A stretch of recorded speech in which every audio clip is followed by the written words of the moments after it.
বসের সাথে ফাইটে কিভাবে জিতবেন, how to win in the battle with your boss. বসের সাথে যে লড়াই যুদ্ধ সেটি আমাদের দেশে খুবই কমন।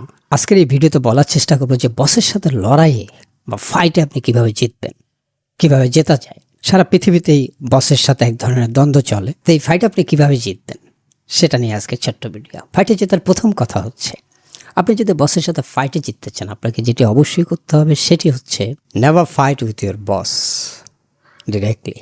আপনি কখনোই বসের সাথে ডিরেক্ট ফাইট করতে যাবেন না। কেন যাবেন না সেটা ব্যাখ্যা করে দিই, তাহলে আপনি এটা বুঝবেন যে কেন ফাইট করতে হয় না। সরাসরি যুদ্ধের একটা নিয়ম হচ্ছে যে আপনার চেয়ে যে শক্তিশালী, শক্তি অর্জন না করে তার সাথে আপনি ফাইট করতে যাবেন না। ছোট দেশ যদি বড় দেশের সাথে ফাইট করতে যায় তাহলে কী অবস্থা হয় আপনারা জানেন। কিংবা ধরুন দাবা খেলার কথা বলবো আজকে, যে দাবা খেলায় যারা গ্র্যান্ড মাস্টার আছে আর নর্মাল যারা প্লেয়ার আছে তারা কি গ্র্যান্ড মাস্টারের সাথে ফাইট করতে চায়? কিংবা বিভিন্ন লেভেল আছে দাবা খেলার, কিংবা আন্তর্জাতিক ক্রিকেট খেলার কথা ধরেন, অথবা ধরেন ফুটবল খেলার কথা। ছোট দল যদি শক্তিশালী দলের সাথে জিততে চায় প্রথমে কি জিততে পারে? ছোট দলকে অনেক পরিশ্রম করতে হয়, তৈরি হতে হয়। তৈরি হতে হতে হতে হতে হতে হতে নানাভাবে সে তৈরি হতে পারলে একদিন সে হয়তো বিশ্ব কাতারের প্রথম দিকে সারিতে যেতে পারে। এবং পৃথিবীর অনেক টিমই আস্তে আস্তে গিয়েছে, কারো 40 বছর 50 বছর লেগেছে। সুতরাং আপনার চেয়ে যে শক্তিশালী তার সাথে কখনোই সরাসরি ফাইট করা যাবে না। এটা আসলে একটা চূড়ান্ত সর্বনাশ নিয়ে আসবে। সরাসরি ফাইট করা যাবে না। আবার এর মানে এই নয় বসের সমস্ত অন্যায়গুলা আপনি মেনে নেবেন। আর যুদ্ধের আরেকটি নিয়ম হচ্ছে try to understand your opponent. Boss আপনার অপোনেন্ট না, কিন্তু আপনি তার সাথে যদি ফাইট করতে চান তাহলে বসকে আপনার বুঝতে হবে। বসকে কিভাবে বুঝবেন, রাইট? সেই সামর্থ্য আপনার আছে কি না আগে সেটা দেখেন।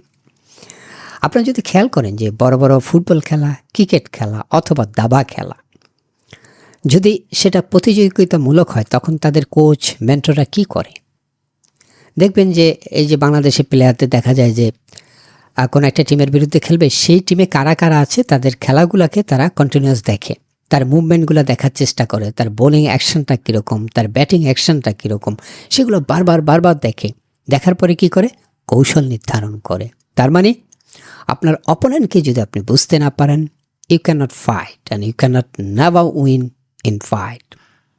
আপনার ফাইট করাই উচিত না, এবং সেই ফাইটে জেতার কোনো আশা নাই যদি আপনি আপনার প্রতিদ্বন্দ্বীকে বুঝতে না পারেন যার সাথে ফাইট করতে যাচ্ছেন। So try to understand your boss. Number 3, সেটা হলো একটু নিজেকে বোঝা এবং ইতিহাসটা জানা। কিছু মানুষ আছে, ধরেন যে বসের সাথে বাংলাদেশে যেই প্রতিটা অফিসে ঝামেলা আছে সেখানে বসই খারাপ, মানে যার সাথে ফাইট হচ্ছে সে খারাপ না। অনেক মানুষ আছে এই বাংলাদেশে বিভিন্ন প্রতিষ্ঠানে, তার সাথে সবার লাগে, বস ভালো হোক আর খারাপ হোক তার মধ্যে একটা ফাইটিং অ্যাটিটিউড থাকে, এবং এটা প্রফেশনাল লাইফে থাকা উচিত না। প্রফেশনাল লাইফে ফাইট করতে হয় বুদ্ধি দিয়ে। আপনাকে সিদ্ধান্ত নিতে হবে আপনি ফাইট করবেন কি দিয়ে। আপনি কি ফাইট করবেন ওই যে লাঠি, বল্লম এসব দিয়ে, নাকি দাবা খেলার মতো খেলবেন মাথা দিয়ে? প্রফেশনাল লাইফে খেলতে হবে মাথা দিয়ে। প্রফেশনাল লাইফে অনেকেই বাংলাদেশে এই লাঠি বল্লমের খেলা খেলে, সরাসরি ফাইটে জড়িয়ে যায়। Very immatured, very unskilled, very unprofessional. এদের খেলায় জেতার কোনো সম্ভাবনাই নেই। যারা প্রফেশনাল লাইফে লাঠিযুদ্ধ করতে চায়, বল্লম নিয়ে ফাইট করতে চায়, অর্থাৎ সরাসরি নেমে পড়তে চায়, খেলতে হবে দাবা খেলার মতো। কৌশলে খেলতে হবে, চাল দিতে হবে, চাল পাল্টা চালায় খেলা হবে মাথায়। That's why this is call professional game, office politics. So office পলিটিক্সেও যদি জিততে চান, বসের সাথে জিততে চান, খেলতে হবে দাবার চালে। দাবা খেলাটা খেলার আগে খেলাটা শিখতে হবে। আপনি না খেলেই কি মাঠে নেমে পড়ছেন কি না, দ্যাট ইজ অ্যানাদার থিং। এই খেলা আপনি জিতবেন কি হারবেন সেটা নির্ভর করে খেলার জন্য আপনি তৈরি কিনা, আপনি যথেষ্ট দক্ষ কিনা। আপনাকে বুঝতে হবে আপনার বস যে ওই পজিশনে বসে আছে সে তো এমনি বসে নাই, সে বহু পথ পাড়ি দিয়ে ওইখানে গেছে। আপনি কিন্তু সেই পথ এখনও পাড়ি দেন নাই। কাজে তার যে জানার পরিধি, তার যে দক্ষতার বৃদ্ধি, সেটা আগে আপনাকে অর্জন করতে হবে। সেটা অর্জন না করে তার সাথে ফাইট করলে বিপদ। যেমন ধরুন একজন লোক মার্শাল আর্ট জানে, আরেকজন মার্শাল আর্ট জানে না। এখন যে জানে না তার ফিগার টিগার বড়, সে ভাবলো দূর মার্শাল আর্ট জানে তো কী হয়েছে, একেবারে ধরাশায়ী করে দিব। তারপরে কি হবে? যে মার্শাল আর্ট জানে আর যে মার্শাল আর্ট জানে না, না জেনে মার্শাল আর্ট জানার সাথে ফাইট করতে গেলে কি অবস্থা হবে? সাধারণ দাবারও যদি একজন গ্র্যান্ড মাস্টারের সাথে চ্যালেঞ্জ করে, আসেন দেখি পারেন কি না, পারবে না। এটা কোনো স্বাভাবিক ঘটনা না। কারণ গ্র্যান্ড মাস্টার হতে গিয়ে সে কত শত মানুষকে হারিয়ে হারিয়ে হারিয়ে হারিয়ে কত কৌশল শিখে, দিনের পর দিন সে শিখে সেই অবস্থায় গেছে। এখন একজন দাবা একটু একটু পারে, সে ভাবলো যে গ্র্যান্ড মাস্টারকে চ্যালেঞ্জ করি। You can't do that. সুতরাং আপনাকে খেলা শিখতে হবে আগে, এবং খেলা শেখাবার নির্ভর করে। ধরা যাক বাংলাদেশ ফুটবল টিম ব্রাজিলের সাথে খেলবে, এবং টার্গেট হলো 25 বছর পরে তারা ব্রাজিলের সাথে ফাইট করতে চায়। তাহলে কি করতে হবে? সারাদিন প্র্যাকটিস করলে হবে? ওই ব্রাজিল টাইপের কোচ লাগবে? ওই ধরনের কোচ চাই না, 15, 20, 30 বছর খেলাতে হবে। তারপরে আপনার সম্ভাবনা আছে যে আপনি সেই লেভেলে যেতে পারেন, যেটা অনেক দেশে এটা করেছে। সুতরাং খেলা শিখতে হবে। খেলা জিততে হলে আরেকটি যেটি জিনিস আপনার থাকতে হবে, সেটি হচ্ছে নেটওয়ার্কিং স্কিল। আমি যখন জীবনে প্রথম জব করতে চাই, আমার বস আমাকে প্রশ্ন করেছিলেন, খাজা তোমার প্যান্টে কয়টা পকেট? তা আমি তখন পেছনে পকেট আলা পড়তাম না, আমার 2 পকেটেই থাকতো, সামনে 2 পকেট। তো আমি স্যারকে বললাম, স্যার 2 পকেটস। বললো যে আপনার যে 2 পকেট আছে, প্রাইভেট জব করতে যখন আসছেন 2 পকেটে 2টা জব রাখবেন। এবং এটা বুঝতে আমার সময় লাগছে উনি আসলে কী মিন করেছিলেন। এর মানে হলো আপনার কমিউনিকেশন স্কিলস, আপনার নেটওয়ার্কিং এমন লেভেলে রাখবেন যাতে একটা চাকরি গেলে আর একটা চাকরি পাওয়া যায়। এবং নেটওয়ার্কিং ভালো থাকলে আপনি অবশ্যই চাকরি পাবেন, নো ডাউট।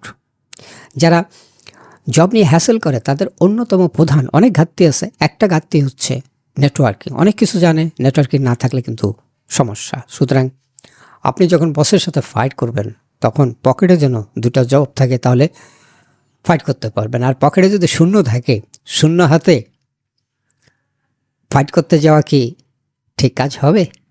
মানে খালি হাতে আপনি, আরেকজনের হাতে নানা কিছু আছে, আর আপনি খালি হাতে তার সাথে লড়তে গেলেন, that will not be a wise decision. So you have to be prepared, you have to keep good communication, good relation with the top professionals. I mean, a good networking can help you to fight in your professional life. এবং এটা জানতে হবে যে how to deal with difficult people. এটা শিখতে পারছেন কিনা। আপনার এক বস যাবে, আরেক বস আসবে, কলিগ থাকবে, নানা জায়গায় আপনি ডিফিকাল্ট লোক পাবেন, specially in poor countries. Is very straightforward, I am telling you. গরিব দেশে যেখানে অপরচুনিটি কম, মানুষ বেশি, সেখানে নানা গেম চলবে, এটাই স্বাভাবিক। এবং নানা ডার্টি গেম চলবে, সেটাও স্বাভাবিক। এগুলো আপনাকে মেনে নিতে হবে, মানে মাথায় থাকতে হবে যে এগুলো চলবে। তাহলে আপনি ফেস করতে সুবিধা হবে যে এটা কেন হলো, এই ধরনের গেম কেন খেললো, কীভাবে করলো, নো, এটা বলা যাবে না, এটাই স্বাভাবিক। So many dirty games will remain, many people will play dirty games. You shouldn't be surprised with those dirty games. ওগুলোতে বিস্মিত হওয়ার কিছু নাই।